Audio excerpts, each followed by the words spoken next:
Hey, horror fans! Once again, it is me, the Horror Miser, Monty G. Yes, continuing my celebration of the 31 Days of Halloween, it is time for me to review the follow-up from Mike Flanagan's awesome The Haunting of Hill House.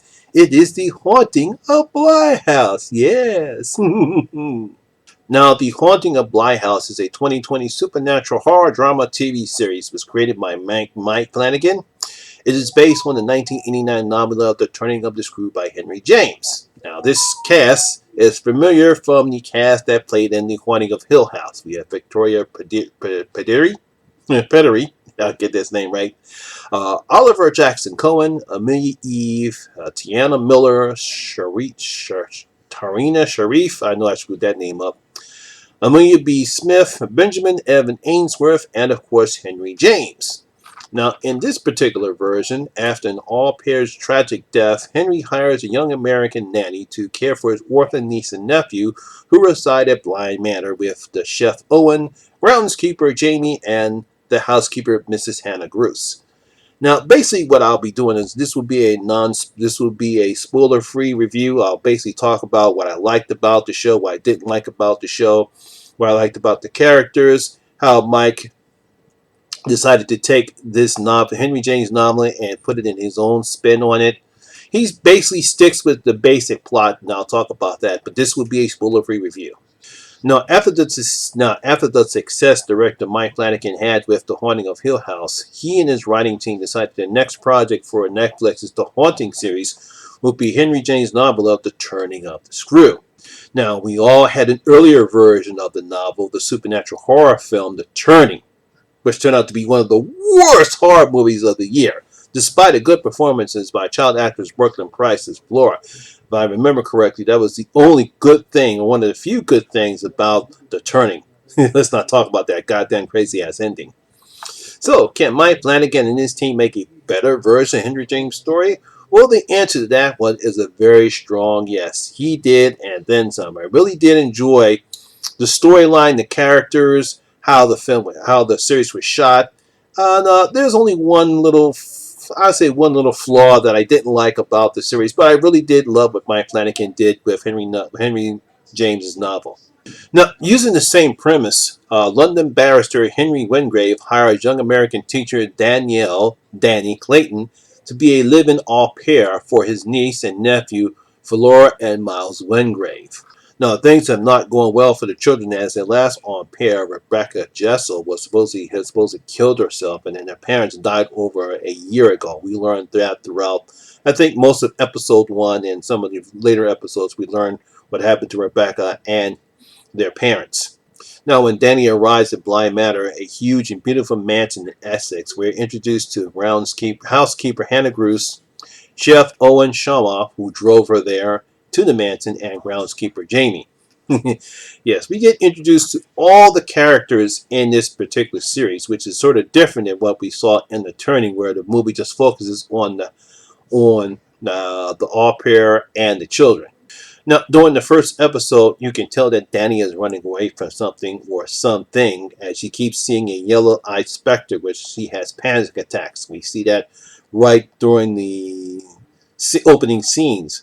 I think she's about to cross the street, and next thing you know, we see this specter with yellow eyes, and we turn out that they're glasses, but that's what we see, and that's basically what we see throughout the first part of the first episode. Is her keeps seeing this specter, and she gets freaked out about it. Now, obviously, we'll probably find out later on throughout the episode who and what that is, but that's what she keeps seeing. Now, I love the setup Mike does when Flora tells Danny not to leave her room at night, and of course Danny does, and we see muddy footprints in the halls leading to a section of the manor that is not cut off as off limits. I believe that's their parents' section of the house. Now, as the series continues, we will learn the truth on what happened to Rebecca, Danny's past along with Henry's past, and the secrets of Bly Manor. That's basically what the series does. We get Danny's backstory, what happened to her, why she ran away. We get to see what happened to Rebecca. We see what's going on with the kids. We also get backstories with Hannah, Owen. We really don't get that much backstory with Jamie, but later on we get to see some of her backstory, but not how they tell her story. But that's basically what Mike Flanagan does, and he does it pretty well.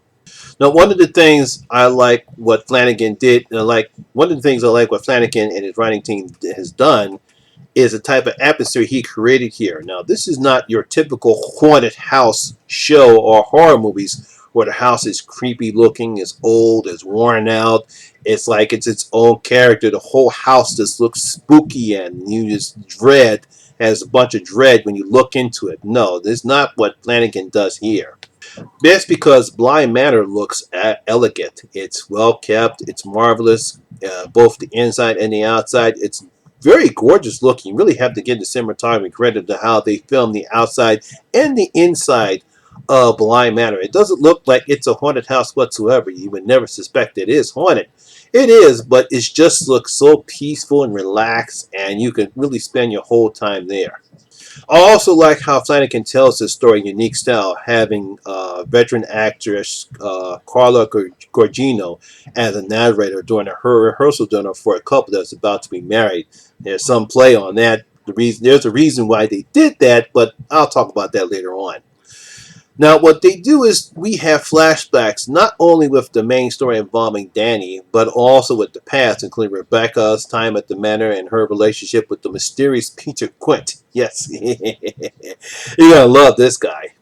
Now, brilliantly played by English actor Oliver Jason Cohen, Peter is handsome, but he's also a manipulative scoundrel who is after Henry's fortunes and know that there's something more to Rebecca's purpose, who wanted to be a babysitter for a couple of spoiled brats. His words, not ours. And because when you look into more of Rebecca's past, we see in one of the scenes, I think it was in episode 2 or 3, maybe 3, where we see Peter and he's talking. Rebecca's there. She's being interviewed mostly by Peter, not by Henry. And we see that she's a very nice background. It's obvious that she wants to be a lawyer or a barrister. Now, why would a person of her background want to be a babysitter for a bunch of kids? We don't know, but that's what Peter pulls out of her, and I like that aspect of the show. Later on in the episodes, flashbacks are used to tell the audience about Danny's past as well. We discover the truth about Danny's panic attacks and who the yellow-eyed specter is that keeps haunting her. Yes, not surprising what that reveal is, and but what happened and what Danny's past is. And we also find this is the reason why she fled to England in the first place. It's a nice, good character study and Danny's background. I thought that was pretty well nice reveal what Flanagan did. Not earth-shattering, but it was nicely played. It sort of builds up Danny's character, and I thought it was a nice way to do the flashback to see what was Danny running from. Even Hannah Gross, the housekeeper, has her very own special episode. Yes.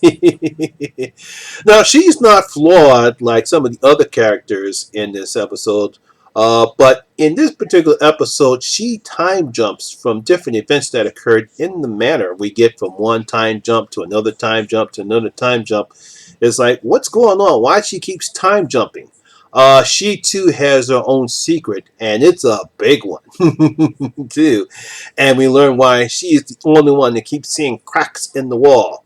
It seems like every other time she's looking, she turns around and she sees this crack here. She turns around and she sees another crack there. Why she's the only one that keeps seeing these cracks? Well, we eventually learn the reason why. Why she keeps seeing these cracks. If you've seen the show, you know what I'm talking about. And let's not forget about Henry Wingrave, as he has its own secrets as well. We learn about his past in episode 7, mainly regarding his relationship with his brother Dominic and his sister-in-law Charlotte, Miles and Flora's parents. Now, I love the dramatics that Flanagan uses to show Henry's guilt on and whether or not he played a role in causing Dominic's and Charlotte's death. There's a fascinating scene that we see in the 7th episode, and obviously Henry Ford does a not Henry Henry Thomas does a great job in playing that scene right there. I really thought that was a nice concept that they decided to use as far as Henry's guilt in episode 7. Episode 7 also gives the audience some background about Peter and his relationship with his mother and the possibility about sexual abuse from his father. It's interesting, well, in that particular scene, which is once again played brilliantly by Oliver. I thought he did a great job. We also learn how Rebecca died in this particular episode too, and how he and Rebecca are haunting the manor. Even as a ghost, Peter is still a scoundrel. I mean, you got to give Peter some credit. I don't know if he truly did love Rebecca. I think maybe he thought he did, but whatever type of plan that he had to steal the fortune, obviously he wanted Rebecca to be in it, but we don't know how far that would have been gone. But how he convinces Rebecca to do what she does in the film, it just shows you what a scoundrel he was. Now, throughout the series, Mao and Florida, they act like normal children despite the fact that they lost their parents and Rebecca. They seem to take in Danny very well, but their behavior changes at times, especially when Miles, when he makes inappropriate advances to Danny. There's this one particular scene where he is actually whispers something to Danny, and Danny is taken aback because you would not think that I think he's supposed to be a 13-year-old kid at the time, would say that to a grown woman. There's a reason why, but I'll talk about that later. Meanwhile, Flora spends too much time at the lake staring at it, but doesn't remember how she got there. There's this one particular scene where she's actually sleeping in the lake and she doesn't know where she's got there. And she wakes up with the words, "Oh no, I've been tucked away again." I love that. I love how she says that. We learn why the children are acting this way in episode 7 as well, when it's revealed what's going on with the children. Now, in episode 8, the penultimate episode, it shows on its how Bly Manor was cursed, thanks to two sisters, Viola and Perdita. Now, here's where I this is why I call a kind of a knock against Mike Flanagan and his writers, because even though the story is interesting, I love the relationship that Viola and Perdita have. The reason why it's starting to become a cliche among haunted house subgenres. Um, we've seen this setting before in American Horror Story, not only Murder House but a hotel, and in 1984. I mean, like I said, it didn't distract me from the show, and I still enjoyed the show, and I loved the story mainly because of how well the characters were written, how well it was directed. But this is starting to become a cliche now with haunted houses. It seems like they can't get away from the type of setting that we had with Murder House, the same type of setting we had in Hotel, and the same type of setting of 1984. If you know what I'm talking about with those three series from American Horror Story, then you'll probably get what I'm saying. But the same thing happens here with Bly House. You know, it's becoming a bit redundant when it comes to haunted house stories. Now, Victoria Perdita is wonderful as Danny. A young woman is at first running away from her past and her sexual identity, but comes to accept who she is and comes to love Miles and Flora. I love the fact that she's willing to sacrifice to make sure that the kids are well. And I also love the chemistry she has with Amelia Eve, who plays groundskeeper Jamie. She's no nonsense, plays it straight, doesn't bite her tongue, but is a caring woman and also cares for the children as well. Jamie and Danny's relationship is about the only good thing that is happening here at Bly Manor. Because of all the craziness going on, I think, between their relationship and with, I think, Owen and his what he wants to accomplish, I think there are really two good things that are going on in Bly Manor. Now, just like Brooklyn Price was excellent as Flora in the movie The Turning, child actress Amelia B. Smith is just wonderful as Flora. She is such a delight to hear her in her proper English accent imitating Rebecca's "It's perfectly splendid" phrase. I mean, she was a beauty like that. And the one thing I always like about child actors is when they actually can emote and do the right things and express their right expressions on cue without being annoying. And I think she does a pretty good job at it. There are a couple of times when she can be a bit annoying, but you can tell that she actually does care for Flora. But just like with Miles, she misses her parents too. And I like her expressions. And I thought she was a great child actress. And the same thing can also be said about Benjamin Evan Ainsworth, who was just as good as Miles. Well, obviously, because he's older, he knows more about what's going on in Bly Manor, but he also misses his parents as well, based upon the actions we see in episode 7. Now, Tiana Miller is wonderful as Hannah Gross, a woman who is obviously in love with Chef Owen, is so loyal to the Wingraves, and she wasn't fooled by Quint's deception or greed, and simply loved the children as well. It's a shame that once we realize the truth that what has happened to her, and you feel sorry for her once we realize the truth of what's happening to Hannah. But I would say I love her performance as well. Flanagan also does a decent job of how the story ends, revealing who the narrator is and who is attending the wedding.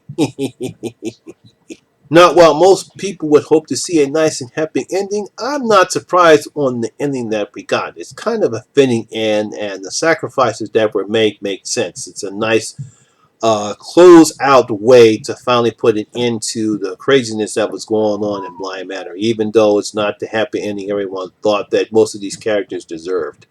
So, like I said, despite the one flaw, I did enjoy this move. I did enjoy this series. Basically, it's a very good series, very well acted, very well written. I like how Bly Manor looked. This was a decent follow-up for the Haunting of Hill House, and I'm looking forward to see what Mike and his writing team has in store for us. The next chapter in the Netflix series, the Haunting series. It's becoming one of my favorite series. Just like American Horror Story, it'll be interesting to see what type of a haunting they'll decide to come up with next. So, my horror fans, did you watch The Haunting of Bly House? Did you enjoy it? Did you like the characters? Did you like the explanation of the curse of why Bly Manor was cursed? I'll get it right. Leave your comments down in your comment section below and tell me what you thought about The Haunting of Bly House. So there you have it. That's my video for the day, guys. Hope you did enjoy it. And if you did, please give it a thumbs up, like, and share. And if you're new here, please hit that subscriber button and ring that notification bell. That way you'll be notified anytime I put new videos such as this one. Once again, my name is Lamont Smith, better known as the Horror Miser Money G. And always remember that horror rules. And I'll see you in my next video. I'm out.